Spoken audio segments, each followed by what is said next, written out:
హరి ఓం. తేదీ 29/9/24 ఆదివారము. పూజ్య శ్రీ శ్రీ శ్రీ నిత్య శుద్ధానందగిరి స్వాముల వారి దివ్య ఆశీస్సులతో పూజ్య శ్రీ శ్రీ శ్రీ శివానంద స్వాముల వారి దివ్య మార్గదర్శకత్వములో 1000 రోజుల తపస్సు అనే కార్యక్రమములో శ్రీ విష్ణు సహస్రనామ జ్ఞాన యజ్ఞములో శ్రీ విష్ణు సహస్రనామాల నుండి 46వ శ్లోకము.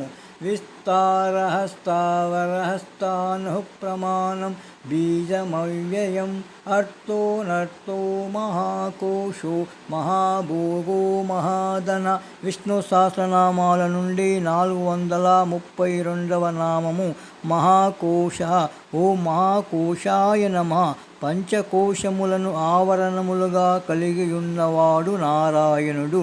5 కోశములు: అన్నమయ కోశము, ప్రాణమయ కోశము, మనోమయ కోశము, విజ్ఞానమయ కోశము, ఆనందమయ కోశము.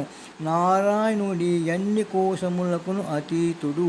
అన్ని కోశములను ఆయనలు అంతర్భాగములే అగుట చేత మహాకోశ అని అర్చనీయుడగును.